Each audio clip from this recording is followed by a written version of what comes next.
പിതാവിന്റെയും പുത്രന്റെയും പരിശുദ്ധാത്മാവിന്റെയും നാമത്തിൽ ആമേൻ. അമ്മേ പരിശുദ്ധമേ, അമ്മേ പരിശുദ്ധമേ, ദൈവമാതാവേ, കൃപാസനത്തിലൂടെ ഞങ്ങൾക്കും ഞങ്ങളുടെ ദേശത്തിനും അമ്മ മധ്യസ്ഥം തേടി തന്ന എല്ലാ അനുഗ്രഹങ്ങൾക്കും കൃപകൾക്കും ഞങ്ങളിപ്പോൾ ഹൃദയം നിറഞ്ഞ നന്ദി പറയുന്നു. അമ്മേ പരിശുദ്ധമേ, അമ്മേ പരിശുദ്ധമേ, ദൈവമാതാവേ, 2004 ഡിസംബർ 7 തീയതി ഉച്ചകഴിഞ്ഞ് 2:30 കൃപാസനത്തിൽ സംഭവിച്ച അമ്മയുടെ പ്രത്യക്ഷപ്പെടലിനെ കുറിച്ച് തിരുസഭയ്ക്ക് സമർപ്പിച്ചിരിക്കുന്ന പഠനരേഖകളുടെ മേൽ സഭാത്മകമായ പഠനം ആരംഭിക്കുവാൻ ഞങ്ങൾ പ്രാർത്ഥിക്കുന്നു. അമ്മേ പരിശുദ്ധമേ, ഭൂസ്വർലോകങ്ങളുടെ രാജ്ഞിയായ അങ്ങേയ്ക്ക് ഭൗമസംരക്ഷണത്തിനായി പ്രപഞ്ച പ്രകൃതിയെ തന്നെ തിരുസഭ പ്രതിഷ്ഠിക്കുവാൻ ഈ പ്രത്യക്ഷീകരണം വഴി ഇടയാക്കണമേ. പരിശുദ്ധമേ, ജപമാല മാതാവേ, സകല കൃപാസനം പ്രാർത്ഥനകളോടും ചേർത്ത് ഞങ്ങളിപ്പോൾ പ്രാർത്ഥിക്കുന്ന ഈ കുടുംബത്തിന്റെ പ്രത്യേക നിയോഗം മക്കളെ, അമ്മയുടെ പ്രത്യക്ഷീകരണത്തിന്റെ ഈ അനുഗ്രഹവേളയിൽ ഞങ്ങൾക്ക് സാധിച്ചു തരുവാൻ കനിയണമേ. ആമേൻ. വിശ്വാസ പ്രമാണം. സർവശക്തനായ പിതാവും ആകാശത്തിന്റെയും ഭൂമിയുടെയും സൃഷ്ടാവുമായ ദൈവത്തിൽ ഞാൻ വിശ്വസിക്കുന്നു. അവിടുത്തെ ഏകപുത്രനും ഞങ്ങളുടെ കർത്താവുമായ ഈശോ മിശിഹായിലും ഞാൻ വിശ്വസിക്കുന്നു. ഈ പുത്രൻ പരിശുദ്ധാത്മാവിനാൽ ഗർഭസ്ഥനായി കന്യകാമറിയത്തിൽ നിന്ന് പിറന്ന് പൊന്തിയോസ് പീലാത്തോസിന്റെ കാലത്ത് പീഡകൾ സഹിച്ച് കുരിശിൽ തറയ്ക്കപ്പെട്ട് മരിച്ച് അടക്കപ്പെട്ട് പാതാളങ്ങളിൽ ഇറങ്ങി മരിച്ചവരുടെ ഇടയിൽ നിന്ന് 3-ാം നാൾ ഉയർത്ത് സ്വർഗത്തിലേക്ക് എഴുന്നള്ളി സർവശക്തിയുള്ള പിതാവായ ദൈവത്തിന്റെ വലതുഭാഗത്തിരിക്കുന്നു. അവിടെ നിന്ന് ജീവിക്കുന്നവരെയും മരിച്ചവരെയും വിധിക്കുവാൻ വരുമെന്നും ഞാൻ വിശ്വസിക്കുന്നു. പരിശുദ്ധാത്മാവിലും ഞാൻ വിശ്വസിക്കുന്നു. വിശുദ്ധ കത്തോലിക്കാ സഭയിലും പുണ്യവാന്മാരുടെ ഐക്യത്തിലും പാപങ്ങളുടെ മോചനത്തിലും ശരീരത്തിന്റെ ഉയർപ്പിലും നിത്യമായ ജീവിതത്തിലും ഞാൻ വിശ്വസിക്കുന്നു. ആമേൻ. സുഖസ്ഥനായ ഞങ്ങളുടെ പിതാവേ, അങ്ങയുടെ നാമം പൂജിതമാകണമേ. അങ്ങയുടെ രാജ്യം വരണമേ. അങ്ങയുടെ തിരുമനസ് സ്വർഗത്തിലെ പോലെ ഭൂമിയിലും ആകണമേ. അന്നു വേണ്ടുന്ന ആഹാരം ഇന്ന് ഞങ്ങൾക്ക് തരണമേ. ഞങ്ങളോട് തെറ്റ് ചെയ്യുന്നവരോട് ഞങ്ങൾ ക്ഷമിക്കുന്നത് പോലെ ഞങ്ങളുടെ തെറ്റുകൾ ഞങ്ങളോടും ക്ഷമിക്കണമേ. ഞങ്ങളെ പ്രലോഭനത്തിൽ ഉൾപ്പെടുത്തരുതേ, തിന്മയിൽ ഞങ്ങൾ രക്ഷിക്കണമേ. ആമേൻ. നന്മ നിറഞ്ഞ മറിയമേ, സ്വസ്തി. കർത്താവ് അങ്ങയുടെ കൂടെ സ്ത്രീകളിൽ അങ്ങ് അനുഗ്രഹിക്കപ്പെട്ടവളാകുന്നു. അങ്ങയുടെ ഉദരത്തിൻ ഫലമായി ഈശോ അനുഗ്രഹിക്കപ്പെട്ടവനാകുന്നു. പരിശുദ്ധ മറിയമേ, തമ്പുരാന്റെ അമ്മേ, പാപികളായ ഞങ്ങൾക്ക് വേണ്ടി ഇപ്പോഴും ഞങ്ങളുടെ മരണസമയത്തും തമ്പുരാനോട് അപേക്ഷിക്കണമേ. ആമേൻ. എൻ്റെ കർത്താവിൻ്റെ ഉന്നതമായ നാമത്തിൽ നിങ്ങളുടെ വലത്തും ഇടത്തും ഇന്നത്തെ ജീവിത വഴികളിലെ വലത്തും ഇടത്തും വീട്ടിലും വഴിയിലും ജലത്തിലും കരയിലും മുകളിലെ ഹൃദയത്തിലും കർത്താവിൻ്റെ സാന്നിധ്യവും സഹവാസവും സംരക്ഷണം ഉണ്ടാവട്ടെ. നീ എന്തിനു വേണ്ടിയൊന്നും ഉത്കണ്ഠപ്പെട്ടിരിക്കുന്നത്, ഏത് വിഷയത്തിന് വേണ്ടി സങ്കടപ്പെട്ടിരിക്കുന്നത്, ആ മേഖലയിൽ കർത്താവിന് ഇടപെടുകയും നീ എവിടെ പോലും നിൻ്റെ കൂടെ ഞാൻ ഉണ്ടായിരിക്കുന്നത് അളിച്ചത് കർത്താവിൻ്റെ സാന്നിധ്യം, സതതമായ സാന്നിധ്യം നിൻ്റെ കൂടെ ഉണ്ടാകുകയും നിനക്കൊരാൾ കൂടി ഉണ്ടായിരുന്നെങ്കിൽ ആരെയും കൊണ്ടുപോകാനും പറ്റത്തില്ല. പറഞ്ഞ രഹസ്യങ്ങൾ അവരറിയുകയും ചെയ്യും. നാട്ടിൽ പാട്ടാക്കും, വീട്ടിൽ പാട്ടാക്കും, തറവാട്ടിൽ പറഞ്ഞ് കൊട്ടി കെട്ടിയെഴുന്നള്ളിക്കും. അതുകൊണ്ട് ആരെയും കൊണ്ടുപോകാനും പറ്റത്തില്ല, കൊണ്ടുപോകാതിരിക്കാൻ പറ്റത്തില്ല. ദുസ്സംഗുൽ നിൽക്കണ മക്കൾക്ക് കർത്താവ് തന്നെ കൂടെ വരാനും നീ ഒറ്റക്ക് പോയാനും കർത്താവിൻ്റെ സാന്നിധ്യത്തിൽ കർത്താവിൻ്റെ ചൈതന്യത്തിൽ നീ ആ വിഷയം കൈകാര്യം ചെയ്യാനുള്ള ആത്മധൈര്യം ലഭിക്കാൻ വേണ്ടി പ്രാർത്ഥിക്കുന്നു. നഷ്ടപ്പെട്ടു പോയ രേഖകൾ, നഷ്ടപ്പെട്ടു പോയ പണങ്ങൾ, നഷ്ടപ്പെട്ട പൊന്നുകൾ, അന്യാധീനപ്പെട്ടു പോയ വസ്തുക്കൾ, മറ്റുള്ളവർക്ക് ചതിക്കപ്പെട്ടതിൻ്റെ പേരിൽ ജോലി തരാമെന്നും പറഞ്ഞ് ചതിക്കപ്പെട്ടതിൻ്റെ പേരിൽ വായ്പ വാങ്ങിച്ച് തരാത്തതിൻ്റെ പേരിൽ ഒരു പണി നടക്കാതെ അതിൻ്റെ പേരിൽ വീട്ടിൽ എപ്പോഴും കലഹം ഉണ്ടാക്കുകയും ചെയ്തിരിക്കുന്ന അവസ്ഥകളിൽ നിന്ന് നീ രക്ഷപ്പെട്ടു വരുവാനും നിൻ്റെ അധ്വാന ശേഷി സത്യസന്ധമായ പണം നിനക്ക് തിരികെ ലഭിക്കുന്നതിന് വേണ്ടി ഈശ്വരനാമത്തിൽ പ്രാർത്ഥിക്കുന്നു. കർത്താവിൻ്റെ ഉന്നതമായ നാമത്തിൽ സഭയുടെ അധികാരത്തിൽ കുരിശടയാളത്തിൽ ദൈവശക്തിയാൽ നീ ഇന്നത്തെ ദിവസം മുഴുവൻ അനുഗ്രഹിക്കപ്പെടട്ടെ. നമുക്ക് ആധ്യാത്മിക ജീവിതത്തിന് നമ്മൾ ശ്രദ്ധിക്കേണ്ട ഒരു വലിയൊരു കാര്യം ഈ കല്യാണം ഒക്കെ ചെറുക്കൻ കാണാൻ വന്ന് നിനക്ക് ഇഷ്ടപ്പെട്ടാന്ന് ചോദിക്കുമ്പോൾ പെണ്ണ് ചാടിക്കയറി, ചില പെൺപിള്ളേർ ചാടിക്കയറി പറയും എനിക്ക് ഇഷ്ടപ്പെട്ടെന്ന് പറയും. ചില ആൾക്കാർ മൗനം പാലിക്കും. അതിൻ്റെ കാര്യം വെച്ച് കഴിഞ്ഞാൽ ഞാനൊന്നും പറയണില്ല, മാതാക്കന്മാരുടെ തലയിൽ വെച്ച് കൊടുക്കണത്. അവർ നടത്തട്ടെ. കാര്യം അവിടെ നടത്തി ഇവൾ ഉദ്ദേശിക്കണമെന്ന് വെച്ച് കഴിഞ്ഞാൽ അവർ നടത്ത് അവരത് ഇപ്പം എന്തെങ്കിലും ചെറിയ ഇഷ്യൂ ഉണ്ടെങ്കിൽ ഇവർക്ക് നാളെ വെട്ടിയെടുത്ത് വരാമല്ല. നിങ്ങളല്ലേ പറഞ്ഞിട്ടല്ലേ ഞാൻ കെട്ടിയതെന്നും പറഞ്ഞിട്ട് വരാം. അപ്പോൾ അത് പാവപ്പെട്ട മാതാവ് ഇവരുടെ സൂത്രം അറിയത്തില്ലല്ലോ. അതായത് ഈ മൗനത്തെക്കുറിച്ചാണ് നമ്മൾ പറയണത്. മൗനം നമുക്ക് പണ്ടത്തെ മൗനത്തിൻ്റെ അർത്ഥം മൗന സമ്മതം എന്നാണ്. ഇന്നത്തെ മൗനത്തിൻ്റെ അർത്ഥം പണിവരണ്ടെന്ന് തന്നെയാണ്. എന്നുവെച്ചാൽ ആ സാധനം നമ്മളെ കൊണ്ട് എടുപ്പിച്ചിട്ട് അവരവരുടെ ഗുണഭോക്താക്കളായി മാറും. നമ്മളതിൻ്റെ ഇരകളായി മാറും, അവർ വേട്ടക്കാരായി മാറും. എനിവേ എല്ലാം അങ്ങനെയാണെന്ന് ഞാൻ പറയണില്ല, എങ്കിലും മൗനം ഒരു വല്ലാത്ത ഒരു സംഭവമാണ്. പക്ഷേ എന്താ വിഷയം എന്ന് വെച്ചാൽ ഈ മൗനത്തിന് വേറൊരു ഗുണമുണ്ട്. ദൈവത്തിനടുത്ത് ഈ അഭ്യാസം നടക്കത്തില്ല. മനുഷ്യന്മാരെയാണ് ഈ മൗനം കൊണ്ട് വേറിട്ടുന്നത്. ദൈവത്തിൻ്റെ അടുത്ത് വെച്ച് കഴിഞ്ഞാൽ റെക്കോർഡഡാണ്. മൗനം പറഞ്ഞാൽ റെക്കോർഡഡാണ്. അത് ചില മൗനം പോസിറ്റീവായിട്ട് റെക്കോർഡ് ചെയ്യാനുള്ള പോസിറ്റീവായിട്ട് റെക്കോർഡ് ചെയ്യും, ചില മൗനം നെഗറ്റീവായിട്ട് സൈലൻസ് ആക്ഷനെയാണ് ഈ മൗനം എന്ന് പറയുന്നത്. ഞാൻ ഉണ്ടാക്കിയൊന്നുമല്ല, ബൈബിളിൽ ഇങ്ങനെ വ്യാഖ്യാന പുസ്തകം ഞാൻ വായിച്ചിട്ടില്ല. പക്ഷേ ഞാൻ പറയുന്ന കാര്യം സൈലൻസ് ആക്ഷനാണ്. നിശബ്ദ പ്രവർത്തനങ്ങൾ. ഇപ്പം രക്തസ്രാവ രോഗി അവളെങ്ങനെ സുഖപ്പെട്ട എങ്ങനെ? അവൻ്റെ വസ്ത്രത്തിലെങ്കിലും ഒന്ന് സ്പർശിക്കാൻ ഇടയാൽ താൻ സുഖപ്പെടുമെന്ന് അവൾ ഉള്ളിൽ വിചാരിച്ചു. അപ്പം മൗനപ്രവർത്തനമാണത്. ഒന്നും പറയണമെന്നില്ല, ശബ്ദമൊന്നുമില്ല അവിടെ. മർക്കോസ് 28. അവന്റെ വസ്ത്രത്തിൽ ഒന്ന് തൊട്ടാൽ മാത്രം മതി, ഞാൻ സുഖം പ്രാപിക്കും എന്ന് അവൾ വിചാരിച്ചു. വാക്കിൻ്റെ കസർത്തൊന്നും വേണ്ട, വിചാരം വന്നാൽ അത് പോസിറ്റീവായിട്ട് റെക്കോർഡ് ചെയ്യും. അല്ലാതെ അത് സ്വരത്തിൽ പറഞ്ഞില്ലല്ലോ, അവൻ്റെ ശബ്ദം കേട്ടില്ലല്ലോ, ഒന്നും വേണ്ട. നമ്മൾ വെറുതെ നിന്നാൽ മതി. നെഗറ്റീവാണ് വിചാരിക്കണമെങ്കിൽ അത് റെക്കോർഡായി പോകും. നമ്മൾ 2:7 എടുത്ത് മർക്കോസ് തന്നെ. എന്തുകൊണ്ടാണ് ഇവൻ ഇപ്രകാരം സംസാരിക്കുന്നത്? ഇവൻ ഈശ്വരനെ കുറിച്ച് പറയണാണ്, നീവന്മാർ പറയണാണ് ഇവൻ ഇപ്രകാരം സംസാരിക്കുന്നത്. ഇവൻ ദൈവദൂഷണം പറയുന്നു. ദൈവത്തിനല്ലാതെ മറ്റാർക്കാണ് പാപം ക്ഷമിക്കാൻ സാധിക്കുക? അടുത്ത വചനം വായിച്ചേ. അവർ ഇപ്രകാരം വിചാരിക്കുന്നു. അവർ ഇപ്രകാരം വിചാരിക്കുന്നു എന്ന് മനസ്സിലാക്കി യേശു അവരോട് ചോദിച്ചു. അവർ ഇപ്രകാരം വിചാരിക്കുന്നു എന്ന് മനസ്സിലാക്കിയെന്ന്. അപ്പം അവർ യേശുവിനെതിരെയാണ് അവർ മനസ്സിൽ വിചാരിച്ചത്. പക്ഷേ യേശു അത് റെക്കോർഡ് ചെയ്ത്. മനസ്സിലായില്ല? ദൈവത്തിന് എതിരെ നീ വിചാരിച്ചാലും സംഭവം റെക്കോർഡായി പോകും, പറഞ്ഞ പോലെയാവും. ഇവിടെ ഈ മൗനം കൊണ്ടൊരു പണി നടക്കത്തില്ല. നിൻ്റെ മനസ്സിലിരിപ്പ് എല്ലാം കർത്താവിൻ്റെ തിരുസൻ. അതാണ് ഈശോ പറഞ്ഞത്, മനുഷ്യരിലുള്ളത് എന്താണെന്ന് അറിയാമായിരുന്നു. യോഹന്നാൻ 2:24-25. യേശുവാകട്ടെ അവരെ വിശ്വസിച്ചില്ല, കാരണം അവൻ അവരെ എല്ലാം അറിഞ്ഞിരുന്നു. എല്ലാവരെയും ഉള്ളിരിപ്പ് അറിയാവുന്ന മനുഷ്യനെ പറ്റി ആരുടെയും സാക്ഷ്യം അവൻ ആവശ്യമായിരുന്നില്ല.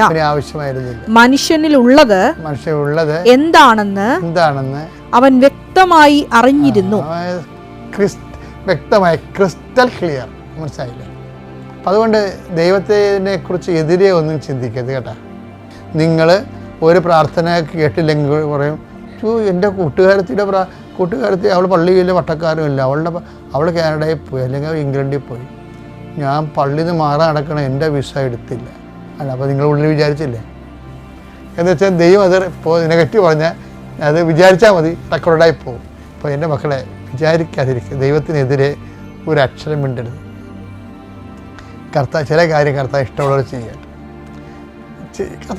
ചെയ്യട്ടെ. അപ്പോൾ അങ്ങനെ വരുമ്പോൾ ദൈവമാണ് നിൻ്റെ ജീവിതത്തിൻ്റെ പ്രധാനമെന്ന് ദൈവത്തിന് തോന്നിയാൽ നമ്മൾ രക്ഷപ്പെട്ടു. അപ്പോൾ ഇതെന്താ വെച്ചാൽ സിസ്റ്ററിനുണ്ടായിട്ടുള്ള ദർശനങ്ങളിലൂടെയാണ് ഈ സത്യം വെളിപ്പെട്ട് വരണത്. അതുകൊണ്ട് തന്നെയാണ് ഉടമ്പടിയുടെ ഒരു ടൈം കഴിഞ്ഞു കഴിഞ്ഞാൽ നമ്മൾ ഉടമ്പടി സത്യസന്ധരാണെന്നും ദൈവത്തോട് അടുപ്പമാണെന്ന് കണ്ടു കഴിഞ്ഞാൽ ദൈവം നമ്മളെ ദർശനങ്ങൾ കൊണ്ടും സ്വപ്നങ്ങൾ കൊണ്ടും ദൈവത്തിൻ്റെ സാന്നിധ്യം നമ്മളെ അറിയിച്ചുകൊണ്ടിരിക്കും. ഉടമ്പടിയാണ് സാന്നിധ്യത്തിൻ്റെ ഏറ്റവും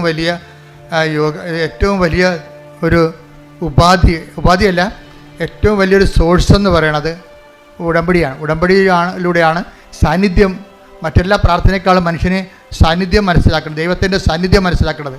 അപ്പോൾ ഇതിൻ്റെ ഉടമ്പടിയുടെ സാധ്യത ഭയങ്കരമായ വലിയ സാധ്യതകളാണ്. നിങ്ങളെന്താ ചെയ്യണമെന്ന് വെച്ച് കഴിഞ്ഞാൽ നിങ്ങളതിന് ദൈവത്തിന് വലിയ പ്രാധാന്യമില്ലാതെ നിങ്ങളുടെ വിഷയങ്ങൾക്ക് മാത്രമാണ് എപ്പോഴും ആവലാതിയും വ്യാവലാതിയും കൊണ്ട് നടക്കുന്നത് കൊണ്ടാണ് സാന്നിധ്യം ഫീൽ ചെയ്യാത്തത്. മറിച്ച് ഞാൻ ഉടമ്പടി എടുത്തിരിക്കുന്നത് ദൈവത്തിന് വേണ്ടി ജീവിക്കാനാണ്. ഒന്ന് പറഞ്ഞ്, ഞാൻ ഉടമ്പടി എടുത്തിരിക്കുന്നത് ദൈവത്തിന് വേണ്ടി ജീവിക്കാനാണ്. എന്റെ കൃപയിലെ ഞാൻ നിലനിൽക്കാൻ ദൈവത്തിന് വേണ്ടി അധ്വാനിക്കുവാനുള്ള പ്രത്യേക അഭിഷേകം എനിക്ക് നൽകണമേ. ദൈവത്തെക്കുറിച്ച് നല്ലവണ്ണം ചിന്തിക്കുകയും ആലോചിക്കുകയും ആദ്യം കൊള്ളുകയും ഒക്കെ ചെയ്ത് കഴിയുമ്പോൾ ബാക്കിയുള്ള കാര്യങ്ങൾ ഇതൊക്കെ ഇപ്പം തന്നെ ഞാൻ ആ സുശീലയുടെ കാര്യം പറഞ്ഞില്ലേ. സുശീലയുടെ കാര്യം എന്താണ്? സുശീലയുടെ മകളും മായയ്ക്ക് കഫീലിനിടയ്ക്ക് മർദ്ദനം. കഫീൽ എന്ത് പറ്റി? കഫീലൊരു ഡ്രഗ്സ് കേസിൽ അകപ്പെട്ടു, മയക്കുമരുന്നിൻ്റെ കേസ് അകപ്പെട്ടു. അപ്പോൾ സുശീലയുടെ ഈ മായയും ആ ഡ്രഗ്സ് കേസിൽ പ്രതിയാക്കി അവൾ. ഓക്കെ, പണ്ടേ ശമ്പളമില്ല, ജീവിതം പോയിരിക്കുമ്പോൾ ഉണ്ട്. ഇപ്പോൾ എന്ത് പറ്റി? ഡ്രഗ്സ് കേസ്, മയക്കുമരുന്ന് കേസിൽ ഗൾഫിൽ പ്രതി, 15 കൊല്ലം അകത്ത് കിടക്കണം. ഇവളെ ഇതുകൂടി കേട്ടപ്പോഴൊക്കെ ഭക്ഷണമായില്ല, ശമ്പളവും ഇല്ല, അവളുടെ പറ്റിക്കപ്പെട്ട് തട്ടിപ്പിലാകപ്പെട്ടു, പണവും നഷ്ടപ്പെട്ട്, അവൾ നിൽക്കുന്ന സ്ഥലത്താണെങ്കിൽ സമാധാനം കൊടുക്കണില്ല അവൾക്ക്. ഇപ്പോഴെന്ത്? ഡ്രഗ്സ് കേസിൽ പ്രതിയുമായി. ഇതെല്ലാം വിളിച്ച് അമ്മയോട് പറയും. അമ്മ ഇങ്ങനെ സംഭവിച്ച് അനിയത്തിനെ ഫോണിൽ കിട്ടുമ്പോൾ കരയും അവൾ. അപ്പോഴ് അനിയത്തി പറഞ്ഞ്, ചേച്ചിനെ മാതാവ് രക്ഷിക്കും, ഞാൻ ഏലക്കാമാല കെട്ടുന്നുണ്ടെന്ന് പറഞ്ഞു. നമ്മുടെ കണ്ണ് നിറഞ്ഞു പോയി സാധനം കേട്ട് കഴിഞ്ഞാൽ. അവൾക്ക് വേറെ ഒന്നും ചെയ്യാൻ അറിയത്തില്ല. ചേച്ചിനെ അമ്മ രക്ഷിക്കും, ഞാൻ ഏലക്കാമാല അമ്മയ്ക്ക് വേണ്ടി കെട്ടണമുണ്ടെന്ന്. അവൾക്ക് എന്താ ചെയ്യാൻ അറിയാവുന്നത്? അവളൊരു നോൺ ക്രിസ്ത്യനാണ്.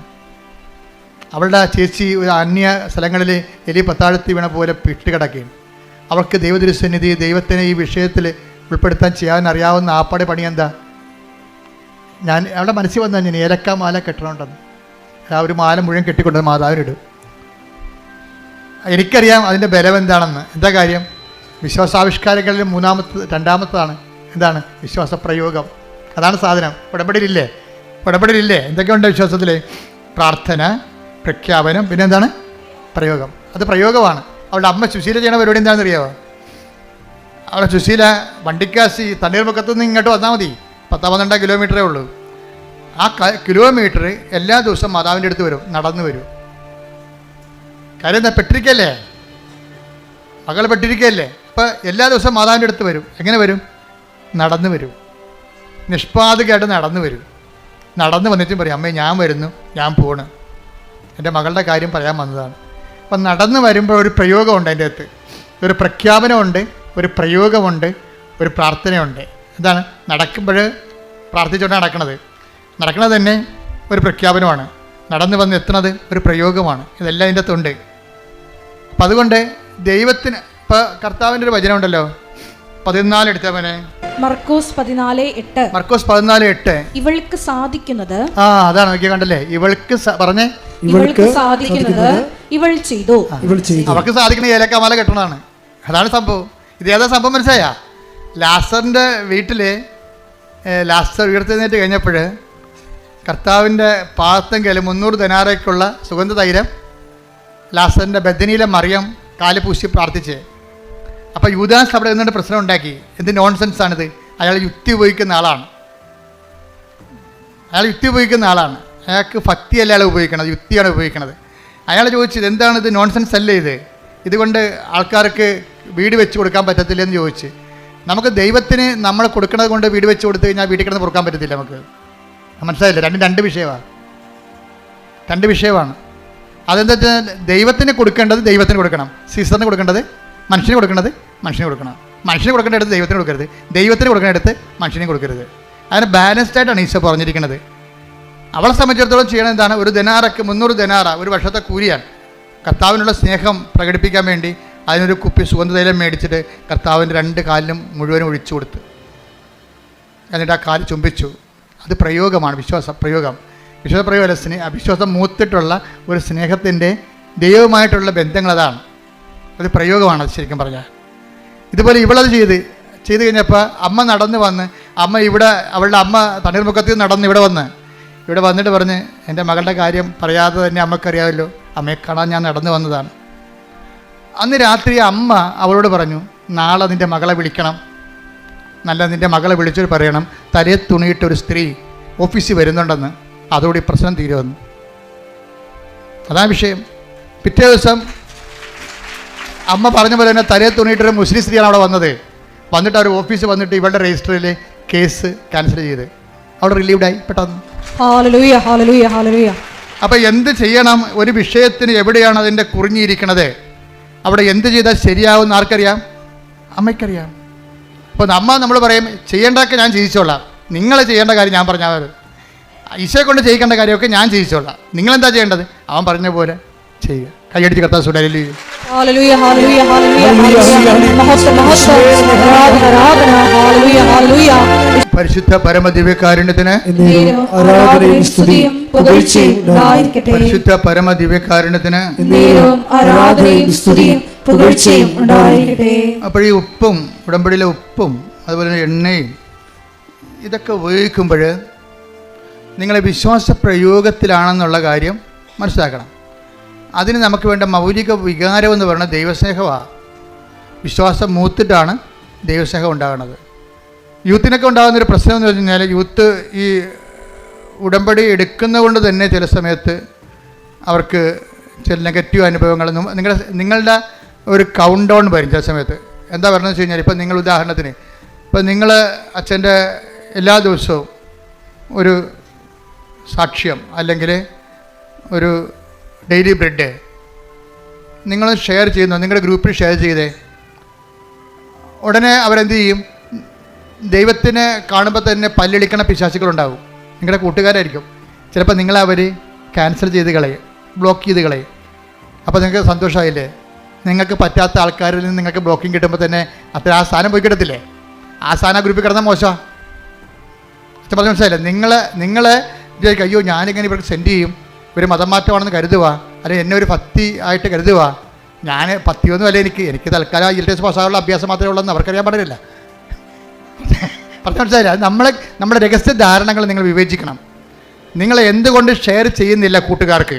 അതിൻ്റെ കാരണം നിങ്ങളിതൊരു 3 മാസത്തുള്ള അഭ്യാസമായിട്ടാണ് എടുത്തിരിക്കുന്നത്. ഒക്കട്ടെ കിട്ടണേ കൂട്ടി പോയ ചട്ടി, അതുകൊണ്ടാണ് ഷെയർ ചെയ്യാത്തത്. ഞാൻ ഈ 3 മാസത്തെ അഭ്യാസത്തിന് വേണ്ടി എടുത്തിരിക്കുന്ന കാര്യം എൻ്റെ കൂട്ടുകാരുടെ മുമ്പിൽ ഞാനൊരു ഭക്തിപ്രാന്തിയായിട്ട് അറിയപ്പെടേണ്ട ആവശ്യമില്ലല്ലോ എന്ന് വിചാരിച്ചുകൊണ്ട് നിങ്ങൾ ഷെയർ ചെയ്യത്തില്ല. നിങ്ങളുടെ ആന്തരിക വിചാരങ്ങളെ കർത്താവ് വിവേചിച്ചിരിക്കുന്നു. കർത്താവ് നിങ്ങളെ വിധിക്കുന്നു. ഈ വിധിയിൽ നിന്ന് രക്ഷപ്പെടാൻ വേണ്ടി മര്യാദയ്ക്ക് ഷെയർ ചെയ്ത് രക്ഷപ്പെടുന്നതാണ് നല്ലത്. ചെറുപ്പക്കാർക്കും ഇതുപോലുള്ള അബദ്ധങ്ങൾ സംഭവിക്കുക. നിങ്ങളുടെ കൂട്ടുകാരെല്ലാം ഒരു മേനിക്കെങ്കിലും സ്വയം ഹ്യൂമനിസ്റ്റിൻ്റെ മാനവികൻ്റെ കുപ്പായെടുത്ത് അടിഞ്ഞിട്ടുള്ള പാർട്ടിയാകും. അപ്പം നമ്മളത് ഷെയർ ചെയ്ത് സ്റ്റാറ്റസ് ഇട്ട് കഴിയുമ്പോൾ അവനവിടെ നമ്മൾ 2ാം പൗരനാക്കും. അവൻ 1ാം പൗരനാകും. ആരാണ് 1ാം പൗരൻ 2ാം പൗരൻ എന്താ അവസാനം അറിയാൻ പറ്റും? അവൻ പറയും എന്ന് തുടങ്ങി ഈ ഭക്തിപ്രാന്തൊക്കെ. എടാ മര്യാദക്ക് അധ്വാനിച്ച് ജീവിച്ചാൽ പ്രശ്നമൊന്നുമില്ല, അല്ലെങ്കിൽ ഇതുപോലെ ചെന്ന് ചാരേണ്ടി വരും. ഹ്യൂമനിസ്റ്റായി. അപ്പോൾ നമ്മളവർക്ക് അവനാണ് വലിയ, അവനൊരു കുന്തും അറിയത്തില്ല. ദൈവത്തെ അറിഞ്ഞില്ലെങ്കിൽ എല്ലാം അറിയാം. ദൈവത്തെ അറിഞ്ഞില്ലെങ്കിൽ തീർന്നില്ലേ? അവന് ദൈവത്തെ അംഗീകരിക്കേണ്ടത് അതിന് പോരായ്മയെ കരുതിയിരിക്കുകയാണ്. അവൻ്റെ അന്ത്യം നമ്മൾ കണ്ടിട്ടില്ലല്ലോ. കാണുന്നതിന് മുമ്പ് എന്തുകൊണ്ടാണ് അവൻ പറഞ്ഞത് നീ അനുസരിക്കാൻ നീ ബാധ്യസ്ഥനാകണത്? അതുകൊണ്ട് നീ നിഷ്പക്ഷമായിട്ട് നിർഭയനായിട്ടും കർത്താവിൻ്റെ സുവിശേഷത്തിൻ്റെ വക്താവായിട്ട് മാറാവുന്ന കൈ അടിച്ചുകൊണ്ട് സ്തുതിക്കട്ടെ. ഹല്ലേലൂയ ഹല്ലേലൂയ ഹല്ലേലൂയ ഹല്ലേലൂയ യേശുവേ ആരാധന ഹല്ലേലൂയ ഹല്ലേലൂയ യേശുവേ ആരാധന ഹല്ലേലൂയ ഹല്ലേലൂയ യേശുവേ ആരാധന. യേശുവേ ഞങ്ങളുടെ ആന്തരിക വിശുദ്ധീകരണ മേഖലകൾ വെളിപ്പെടുത്തുന്നതിന് നന്ദി പറയുന്നു. നമുക്ക് ജനക്കൂട്ടത്തെ കാണുമ്പോൾ നമുക്ക് എന്താ തോന്നേണ്ടത്? അനുകമ്പയാണ് തോന്നുന്നുണ്ട്. എന്താണ്? അവർക്ക് കർത്താവിനെ ആവശ്യമുണ്ടല്ലോ എന്ന് തോന്നണം. നീ ദൈവത്തിൻ്റെ ആളാണെങ്കിലേ ജനക്കൂട്ടത്തെ കാണുമ്പോൾ നിൻ്റെ ഗ്രൂപ്പിലെ വാട്സപ്പ് ഗ്രൂപ്പിലായാലും ശരി, നിൻ്റെ ഏത് മേഖലയായാലും ജനക്കൂട്ടമാണല്ലോ അത്. അവരെ കാണുമ്പോൾ നിങ്ങൾക്ക് എന്ത് ചെയ്യണം? അവന് അനുകമ്പ തോന്നണം. എന്താണ്? അവർക്ക് കർത്താവിനെ അറിയത്തില്ലല്ലോ. അവരെ അറിയിക്കാനുള്ള അവർ ഇടയില്ലാത്ത ആളുകളെ പോലെയല്ലേ, കർത്താവില്ലാത്ത ആൾക്കാരെ പോലെയല്ലേ. അപ്പോൾ അതുകൊണ്ട് തന്നെ ജനക്കൂട്ടത്തെ കാണുമ്പോൾ ചില അണ്ണന്മാർക്ക് എന്താ തോന്നണത്? അവർ ഓന്തുമാരുണ്ടല്ലോ, ഈ സായിപ്പിനെ കാണുമ്പോൾ കവാത്ത് മറക്കണം എന്ന് പറഞ്ഞാൽ ജനക്കൂട്ടത്തെ കാണുമ്പോൾ പിന്നെ മതം മറന്നു പോകും, വിശ്വാസം മറന്നു പോകും. ജനക്കൂട്ടത്തെ കാണുമ്പോൾ വിശ്വാസം മറക്കണത് ആരാണ്? ബിസിനസ്സുകാരായിരിക്കും, ഒരു സംശയമില്ല. എന്താ കാര്യം? ഇപ്പം നീ ക്രിസ്ത്യാനിയാണെന്ന് പറഞ്ഞു കഴിഞ്ഞാൽ നിൻ്റെ വസ്തു മുസ്ലിം മേടിക്കത്തില്ല, ഹിന്ദു മേടിക്കത്തില്ല. കേരളത്തിൽ ജാതീയത ശക്തമല്ലേ? അപ്പം അതുകൊണ്ട് എന്നാ ചെയ്യും? എനിക്ക് മതമില്ലെന്ന് പറഞ്ഞാൽ മതിയല്ല, മതമില്ലാത്ത ജീവനാണെന്നൊക്കെ പറഞ്ഞാൽ മതിയല്ല. എനിക്ക് മതമില്ല, ഞാൻ നിരീശ്വരവാദിയാണെന്ന് പറയുമ്പോൾ എൻ്റെ ചരക്ക് എല്ലാവരും മേടിക്കും. അപ്പോൾ മറ്റുള്ളവർ ചരക്ക് വിറ്റഴിക്കാൻ വേണ്ടി നീ ദൈവത്തിന് ഒറ്റി കൊടുത്തിട്ടുണ്ടെങ്കിൽ നീ ഇന്ന് മാപ്പ് പറയണം. ഇവിടെ ഉടമ്പടിയിൽ വെച്ച് കർത്താവേ ഇതെല്ലാം കടന്നു പോകുന്നതാണ്, കടന്നു പോകാൻ നീ മാത്രമാണ്. ഞാൻ നിന്നെ മറ്റുള്ളവർക്ക് വേണ്ടി ഞാൻ എൻ്റെ ഐഡൻറ്റിറ്റി വെളിപ്പെടുത്താതിരുന്നിട്ടുണ്ടെങ്കിൽ, ഐഡൻറ്റിറ്റി തള്ളി പറഞ്ഞിട്ടുണ്ടെങ്കിൽ കർത്താവേ മാപ്പ് ചോദിക്കുന്നു. ശ്രുതികട ഹല്ലേലൂയ.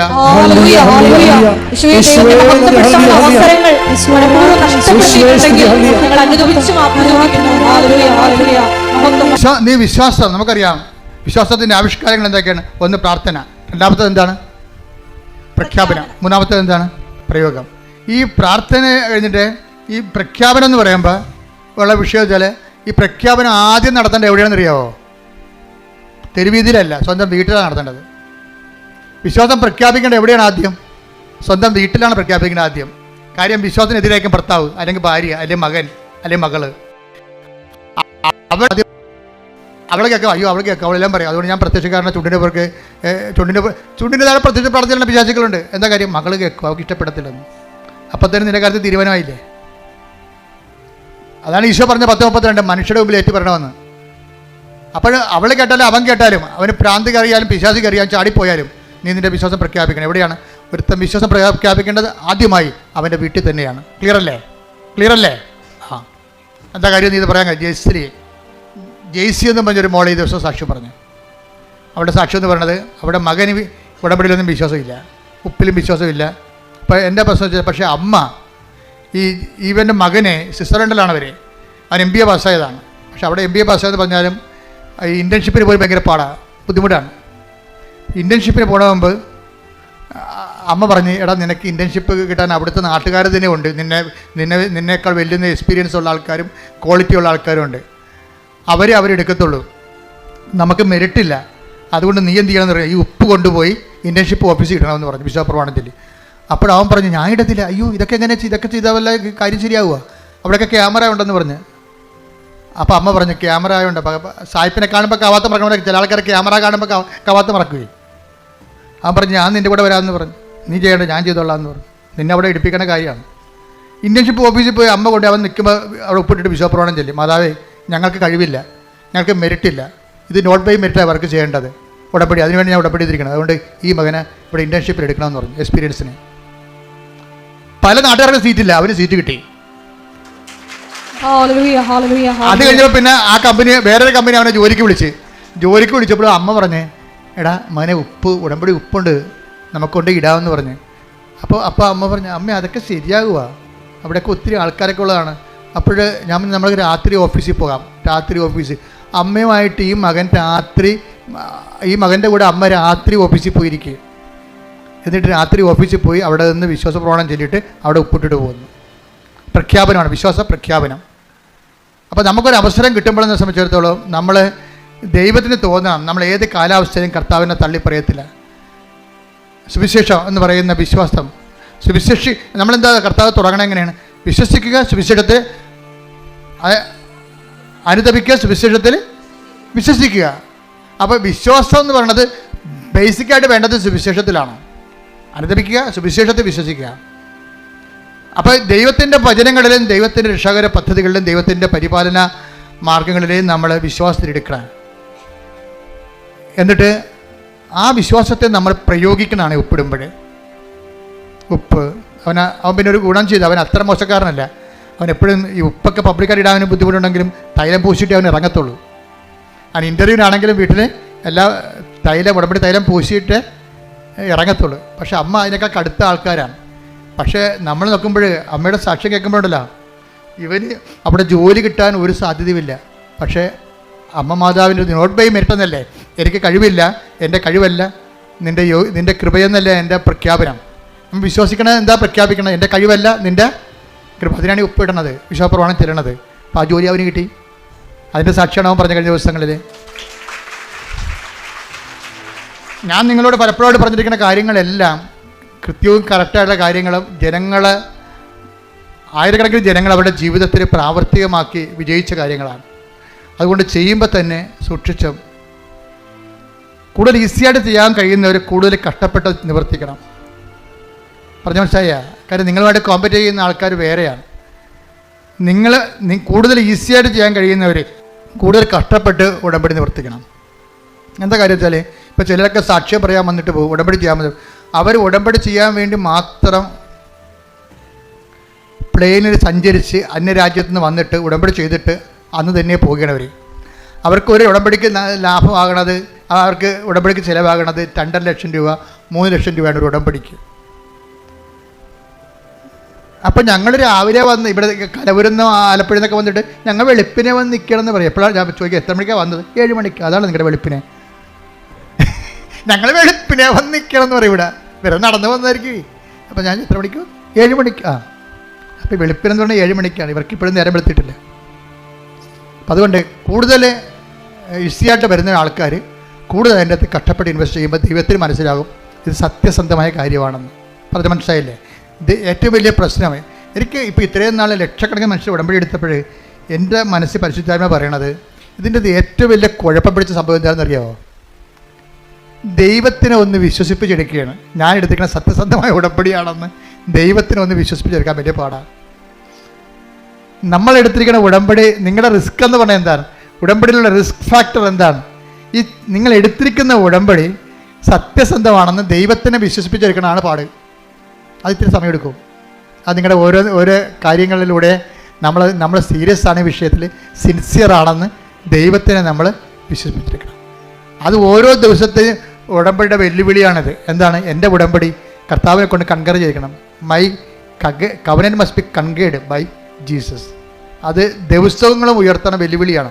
നമ്മുടെ മുമ്പിൽ ഓരോ ദിവസവും ഉയർത്തണ വെല്ലുവിളിയാണ് നമ്മളെടുത്തിരിക്കുന്ന ഉടമ്പടിയെ കൊണ്ട് ദൈവത്തെ കൊണ്ട് അംഗീകരിപ്പിച്ചെടുക്കുക എന്നുള്ളത്. ആ സത്യസന്ധമായ ഉടമ്പടിയാണെന്ന്. അത് അഭ്യാസം കാണിക്കാൻ ചെയ്തതല്ല, ദൈവത്തോടുള്ള സ്നേഹത്താൽ വിശ്വസിച്ച് ഇത് അവസാനത്തെ തിരഞ്ഞെടുപ്പാണെന്നുള്ള ബോധ്യത്തിലാണ് എൻ്റെ മക്കൾ ചെയ്യണമെന്നുണ്ടെങ്കിൽ പെട്ടെന്ന് എനിക്കിത് ഇത് ഫയർ ആകണത്. അതുകൊണ്ട് അറിഞ്ഞ് ആണ് ഇതിൻ്റെ അകത്ത് ഇൻവെസ്റ്റ് ചെയ്യേണ്ടത്. സ്തുതിക്കട്ടെ. Hallelujah. Hallelujah hallelujah hallelujah hallelujah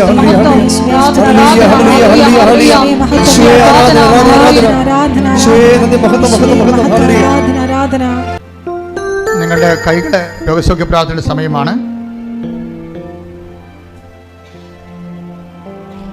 രോഗസൗഖ്യ പ്രാർത്ഥനയുടെ സമയമാണ്. വിവിധ രോഗങ്ങളെ വലയുന്നവർ രോഗാതുരമായ സ്ഥാനങ്ങളിൽ വലത് കൈ വെച്ചുകൊണ്ട് മരുന്നോ ലേപനമോ അല്ല, മരുന്നിനും ലേപനത്തിനും സുഖപ്പെടുത്താൻ കഴിയുന്നതിന് ഉള്ള പരിധി നീ തന്നെ നിൻ്റെ ജീവിതത്തിൽ അനുഭവിച്ചറിഞ്ഞതാണ് എന്നുള്ള ബോധ്യത്തോടു കൂടി എവിടെയാണ് വേദന, എവിടെയാണ് ഭാരം, വർഷങ്ങളായി ആയിരക്കണക്കിന് മനുഷ്യർ സൗഖ്യപ്പെട്ട ഈ വേദിയിൽ മാതാവ് നിൻ്റെ കൈകളെ ഇരിക്കുന്ന സ്ഥലത്ത് അമ്മയുടെ കൈകൾ വെച്ചുകൊണ്ട് നിൻ്റെ സൗഖ്യത്തിനായി പ്രാർത്ഥിക്കുന്ന സമയമാണ്. ഞാനും എൻ്റെ സ്വരവും ഒക്കെ ഒരു ദൈവത്തിൻ്റെ ഒരു മീഡിയമായിട്ട് മാത്രം നിൽക്കുന്നതാണ്. കൃപാസനത്തിൽ ജീവനോടെ പ്രത്യക്ഷപ്പെട്ട അമ്മ തന്നെയാണ്. നിങ്ങൾ കൈവെക്കുമ്പോൾ ആ കൈവെക്കുന്നിടത്ത് അമ്മയുടെ കൈകൾ വെക്കുന്നുണ്ടെന്ന ബോധ്യം ഉണ്ടാകണം. എവിടെയാണ് രോഗം? മുതുകിന് രോഗമുള്ളവരുണ്ട്, സ്പോണ്ടിലോസിസ് രോഗമുള്ളവരുണ്ട്, കഴുത്തിന് രോഗമുള്ളവരുണ്ട്, ഉദരത്തിന് രോഗമുള്ളവരുണ്ട്, കരളിന് രോഗമുള്ളവരുണ്ട്, ഹൃദയത്തിന് രോഗമുള്ളവരുണ്ട്, ശിരസിന് രോഗമുള്ളവരുണ്ട്, സർവാംഗ രോഗമുള്ളവരുണ്ട്. അവിടെ എല്ലാ ഇടങ്ങളിലും കൈകൾ വെച്ചുകൊണ്ട് ഇട്ടുമുഴക്കം പോലെ ശ്രദ്ധിക്കട്ടെ, സൗഖ്യത്തിനായി ശ്രദ്ധിക്കട്ടെ. ഹല്ലേലൂയ ഹല്ലേലൂയ ഹല്ലേലൂയ മഹത്വം. എല്ലാ രോഗങ്ങളും സുഖപ്പെട്ടുകൊണ്ട് ഈ ആരാധനയിലൂടെ അങ്ങയുടെ നാമത്തെ വീണ്ടും വീണ്ടും മഹത്വപ്പെടുത്തണമേ. Hallelujah hallelujah hallelujah. കർത്താവിന്റെ ഉന്നതമായ നാമത്തിന് സ്വന്തം ചെയ്യുന്ന കർത്താവിന്റെ വിശുദ്ധ പൗരോഹിത്യത്തെ മഹത്വപ്പെടുത്തണമേ.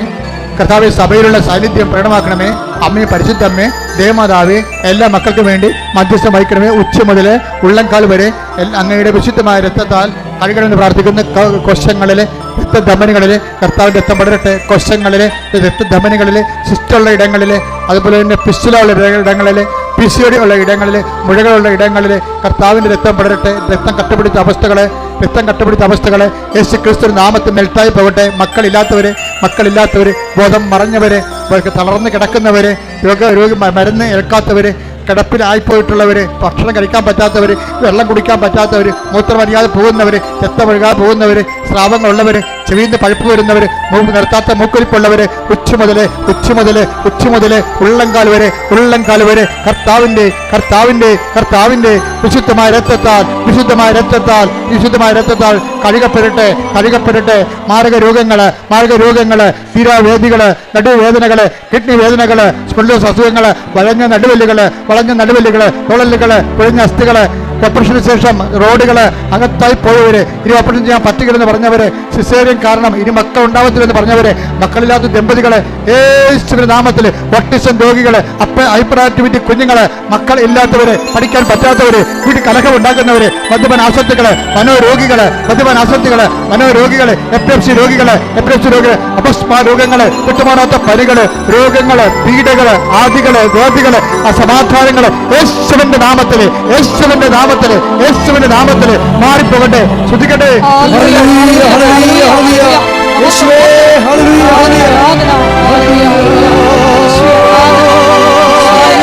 പരിശുദ്ധ പരമദിവ്യകാരുണ്യത്തിന് ആരാധനയും സ്തുതിയും പുകഴ്ചയും ഉണ്ടാകട്ടെ. എൻ്റെ മക്കളെ, ജീവിത ഭാരങ്ങള്, ജീവിത പ്രാരാബ്ദങ്ങള്, ജീവിത ദുരിതങ്ങള്, ജീവിത സങ്കടങ്ങളുടെ മേൽ ദൈവിക തീരുമാനം ഉണ്ടാകുകയും വിടുതൽ പ്രാപിക്കുകയും ചെയ്യുന്ന സമയമാണ്. ജോലി ഇല്ലാത്തവര്, ജോലി നഷ്ടപ്പെട്ടവര്, വീടില്ലാത്തവര്, വീടിന് വെക്കാൻ സ്ഥലം പോലും ഇല്ലാത്തവര്, സാമ്പത്തികമായ ബാധ്യതകളാൽ വിഷമിക്കുന്നവര്, ജപ്തി നടപടി നേരിടാൻ പോകുന്നവര്, ജപ്തി നടപടിയിൽ ഇരിക്കുന്നവര്, വിവാഹത്തിൽ ബന്ധം പിരിഞ്ഞുകൊണ്ടിരിക്കുന്നവര്, കോടതി കേസ് കിടക്കുന്നവര്, അതുപോലെ തന്നെ കോടതിയിൽ അദാലത്തിന് വിളിച്ചിരിക്കുന്നവര്, ഓരോരോ വിഷയങ്ങൾക്ക് വേണ്ടിയും കർത്താവിന്റെ തിരുസഭയിൽ കണ്ണീരോടെ പ്രാർത്ഥിക്കുന്നവർ, പറഞ്ഞാൽ അനുസരിക്കാത്ത മക്കള്, വീട്ടിൽ നിന്ന് ഇറങ്ങിപ്പോകുന്ന മക്കള്, തോന്നുമ്പോൾ തിരിച്ചു വരുന്ന മക്കള്, അനുസരണ ഇല്ലാത്തവര്, തെറ്റായ പ്രണയത്തിൽ കുടുങ്ങിക്കൊണ്ട് കുടുംബത്തിന് നാശം വിതക്കുന്ന മക്കള്, അന്ധമായ അവസ്ഥകളിൽ കുടുംബത്തിന്റെ കാര്യങ്ങളൊന്നും അന്വേഷിക്കത്തില്ല, മാതാപിതാക്കന്മാർ അന്വേഷിക്കത്തില്ല, മക്കളെ സഹോദരൻ അന്വേഷിക്കത്തില്ല, സ്വന്തം കാര്യം മാത്രം നോക്കിക്കൊണ്ട് സ്വന്തം കാര്യത്തിന് വേണ്ടി കുടുംബത്തെ ഉപദ്രവിച്ചുകൊണ്ടിരിക്കുന്നവര്, കുടുംബത്തിന്റെ അസുര വിത്തുകൾ എന്ന് പറയുന്ന സന്തതികള്, അവരുടെ മേലെല്ലാം കർത്താവിന്റെ രക്തം പതിക്കട്ടെ. നാമത്തില്, സഭയുടെ അധികാരത്തില്, പുരുഷന്റെ അടയാളത്തില്, ദൈവത്തിന്റെ ശക്തിയാൽ മാരക തടസ്സങ്ങള്, തീരാവേദ്യങ്ങള്, ജീവിത ദുരിതങ്ങള് യേശുവിന്റെ നാമത്തിൽ മാറിപ്പോകട്ടെ.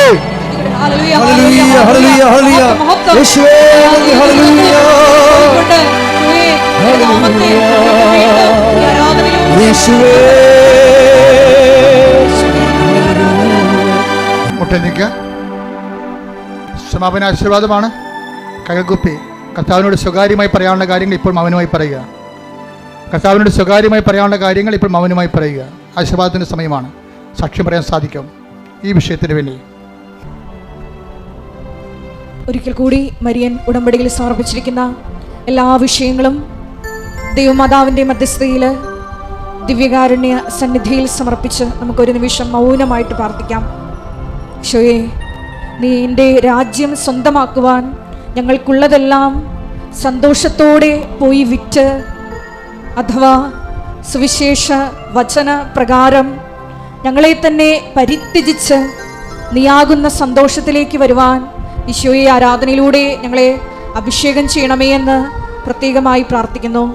ഈശോയെ, സത്യഹൃദയത്തോടെ നിന്റെ കൃപയുടെ സിംഹാസനത്തെ സമീപിക്കുവാൻ, ഏറ്റവും ശുദ്ധമായ മനസ്സോടുകൂടി ഉടമ്പടിയെ പുൽകുവാൻ ആന്തരികമായ വിശുദ്ധീകരണം ഈശോയെ ഞങ്ങളുടെ ഓരോ മേഖലകളിലും നൽകണമേ എന്ന് പ്രാർത്ഥിച്ചുകൊണ്ട് ശിരസ്സ് നമിച്ച് നമുക്ക് ദിവ്യകാരുണ്യനാഥൻ്റെ ആശീർവാദം സ്വീകരിക്കാം.